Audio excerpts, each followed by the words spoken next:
আজ বসেছি ডাব চিংড়ি বানানোর জন্য, তাই আমি এখানে কিছু জ্যান্ত চিংড়ি নিয়ে নিয়েছি। এই ডাব চিংড়ির জন্য মিডিয়াম সাইজের চিংড়ি হলে খুব ভালো হয়। তাই প্রথমে আমি চিংড়ি মাছগুলোকে পরিষ্কার করে কেটে নিচ্ছি।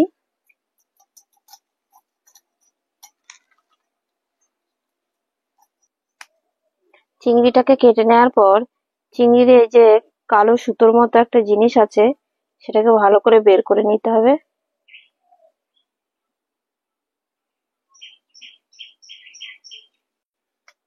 আমি মাথাটাকে এভাবে ছাড়িয়ে ফেলে দিচ্ছি।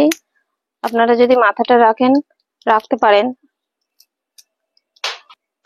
তবে মাথাটা ফেলে দেওয়াই ভালো। মাথার ভেতরে অনেক নোংরা থাকে, সেটা পরিষ্কার করে ফেলে দিতে হয়। আর আমি লেজটাকেও ফেলিনি, লেজটা রাখলে দেখতে সুন্দর লাগবে, সুন্দর লাগার জন্য এই লেজটাকে রেখেছি। তবে এরকম একটা কাঠি দিয়ে ভেতরে যে কালো সুতোটা আছে এটা বের করে দিতে হবে। আমি এখানে বাম্বু স্টিক নিয়েছি।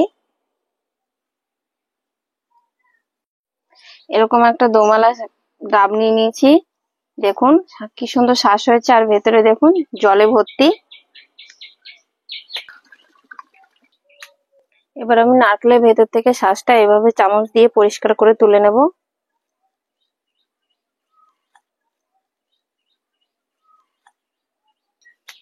ভেতরে ডাবের ভেতর থেকে ডাবের এই অংশটাকে আমি পরিষ্কার করে ডাবের ভেতর থেকে আমি সম্পূর্ণ ডাবের শ্বাসটাকে পরিষ্কার করে বের করে নিয়েছি। শ্বাসটাকে আমি মিক্সারে গ্রাইন্ড করে দুধের মতো করে নেব। আপনারা যদি ডাবের মধ্যে এরকম নরম শ্বাস না পান, তাহলে আলাদা করে কোকোনাট মিল্ক বা আলাদাভাবে নারকেলের দুধও দিতে পারেন। নারকেলের শ্বাসটাকে গ্রাইন্ড করার সময় আমি সামান্য একটু ডাবের জল দিচ্ছি। আর এখানে নিয়েছি একটা মিডিয়াম সাইজের পেঁয়াজ, আর কয়েকটা লঙ্কা, কাঁচা লঙ্কা, আর নিয়েছি 5-6 কোয়া রসুন, আর এখানে আছে 1/2 ইঞ্চি আদা। এই সব কিছুকেও আমি একটা মিহি করে পেস্ট বানিয়ে নেব।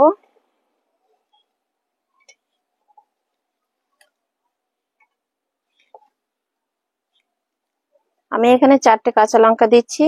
আপনারা যেমন ঝাল পছন্দ করেন সেই অনুযায়ী কাঁচা লঙ্কা দেবেন। আমি এখানে 2 টেবিল চামচ সাদা সর্ষে আর 2 টেবিল চামচ পোস্ত। আমি এই ডাব চিংড়ির জন্য এখানে 2 টেবিল চামচ সাদা সর্ষে নিচ্ছি। সর্ষেটাকে আমি ভিজিয়ে রেখেছি আগেই।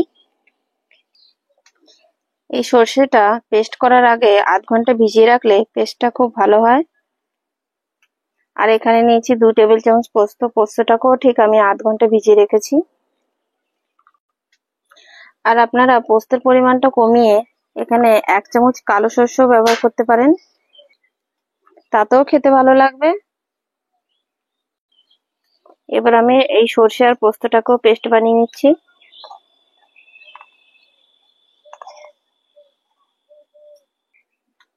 এই সর্ষে আর পোস্তটা পেস্ট করার সময় আমি সামান্য একটু লবণ দিয়ে দেবো। আমার সমস্ত মশলা একে একে রেডি হয়ে গেছে। এবার আমি চিংড়ি মাছটাকে নুন আর হলুদ দিয়ে ভেজে নেব। কড়াই গরম হয়ে গেছে, এবার আমি নিয়ে নেব সর্ষের তেল।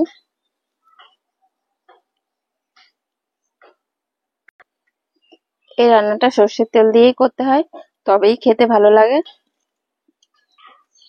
আপনারা প্রয়োজনে অন্য তেল দিয়েও করতে পারেন। তেল গরম হয়ে গেছে, এবার আমি চিংড়ি মাছগুলোকে একে একে ভেজে নিচ্ছি। খুব বেশি ভাজবো না, হালকা করে ভেজে নেব, তাহলে চিংড়ির কাঁচা গন্ধটা থাকবে না। আপনারা কাঁচাও দিতে পারেন, তাই আমি এটাকে তবে হালকা করে ভেজে দিলে খেতে আরো ভালো লাগে।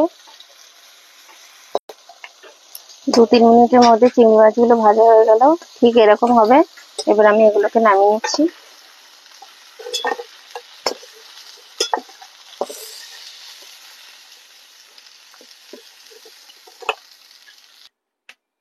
এবার ওই তেলেই আমি দিয়ে দিচ্ছি কয়েকটা গোটা গোলমরিচ,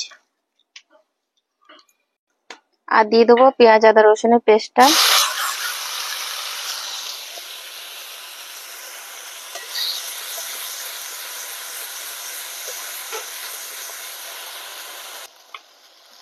অল্প আছে পেঁয়াজ আদা রসুনটাকে আমি 3-4 মিনিট কষিয়ে নেব। এরকম একটু কষি নিলে পেঁয়াজ আদা রসুনের কাঁচা গন্ধটা থাকে না। আপনারা না কষিয়েও দিতে পারেন। 3-4 মিনিট হয়ে গেছে, এবার আমি পেঁয়াজ আদা রসুনের পেস্টটাকে নামিয়ে নিচ্ছি। বাইরে কোথাও ডাব চিংড়ি খেতে না গিয়ে বাড়িতেই ফেলে দেওয়া ডাব দিয়ে এইভাবে ডাব চিংড়ি বানিয়ে নিতে পারেন, যেটা খেতে হবে রেস্টুরেন্ট থেকেও সুস্বাদু। এবার নারকেলের দুধের সঙ্গে আমি পেঁয়াজ আদা রসুনের পেস্টটাকে ভালো করে মিশিয়ে নেব।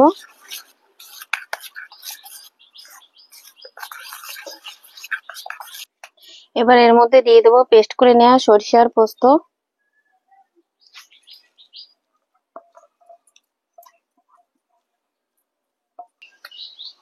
এবার আরেকটু ভালো করে নেড়েচেড়ে আমি মিশিয়ে নিচ্ছি।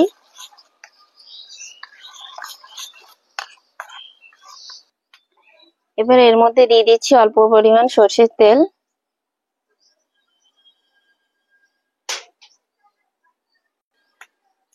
এখানে আমি 2 টেবিল চামচ মতো সরষের তেল দিলাম। এবার আমি সরষের তেলটাকেও এর মধ্যে ভালো করে মিশিয়ে নেব। এবার চিংড়ি মাছগুলো দিয়ে আমি এর মধ্যে ভালো করে মাখিয়ে নেব।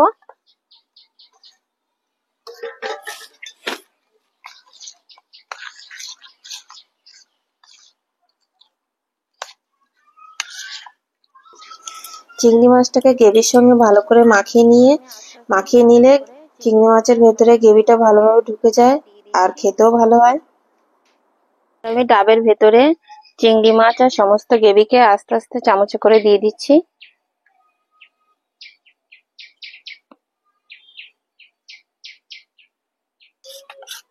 চিংড়ি মাছ তো অনেক রকম ভাবে রান্না করে খেয়েছেন, এইভাবে একবার ডাব চিংড়ি বানিয়ে দেখবেন, খেতে দারুণ লাগবে, সবার মুখে লেগে থাকবে। আর যাকে এই ডাব চিংড়ি বানিয়ে খাওয়াবেন সে মাঝে মধ্যে আপনাকে বায়না করবে ডাব চিংড়ি বানিয়ে দেওয়ার জন্য।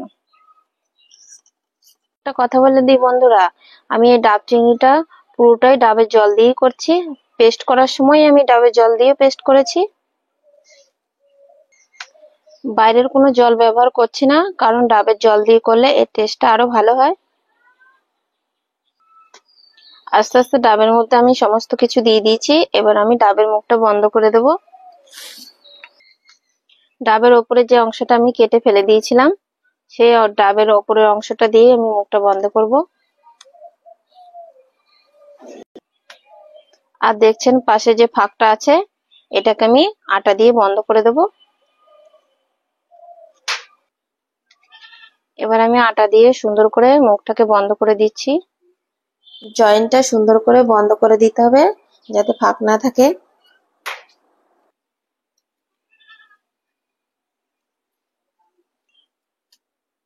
দেখুন সুন্দর করে আটা দিয়ে মুখটাকে বন্ধ করে দিয়েছি। এবার আমি এটাকে উনুনের মধ্যে 8 ঘন্টা থেকে 40 মিনিট রেখে দেব। এই সময় উনুনের আঁচটা কিন্তু অবশ্যই মিডিয়াম থাকতে হবে। আপনারা চাইলে গ্যাস করে নিতে পারেন, তাতেও হবে। সমস্ত রান্না করে নেওয়ার পর ওই আঁচেই ডাব চিংড়ি করে নেওয়া খুব একটা কঠিন কাজ নয়, সহজেই করা যায়। তাই খুব সহজে এরকম ডাব চিংড়ি বানিয়ে নেওয়া যেতে পারে। এবার এটাকে 45 থেকে 1 ঘন্টা মিডিয়াম আঁচে রেখে দিয়ে ফিরে আসছি। তারপরে দেখাবো ডাব চিংড়ি কেমন হয়েছে। প্রায় 1 ঘন্টা হয়ে গেছে, এবার ফিরে আসলাম। ডাবটা ভালো গরম হয়ে গেছে, তাই একটা কাপড় দিয়ে ধরে নামিয়ে নেব।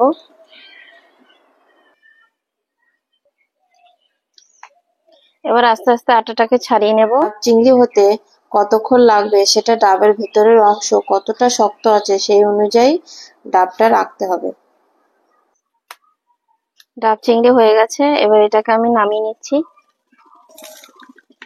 ডাবটা যদি দোমালা নেন তাহলে ডাব চিংড়ি হতে একটু বেশি সময় লাগবে, এই কথাটা কিন্তু অবশ্যই খেয়াল রাখবেন। খুব সহজে হয়ে গেল ডাব চিংড়ি। এভাবে বাড়িতে বানিয়ে দেখবেন, খেতে খুব ভালো লাগবে। আর এই রেসিপিটা কেমন লাগলো কমেন্ট করে অবশ্যই জানাবেন। কালকে আসছে আরো একটি সহজ নতুন রেসিপি নিয়ে, তাই আমার অল্প জানি চ্যানেলের সকল ভিডিওগুলি দেখতে থাকুন। ওয়াও, এটা তো ডাব চিংড়ি, আমার তো খেতে ভীষণ ভালো লাগে।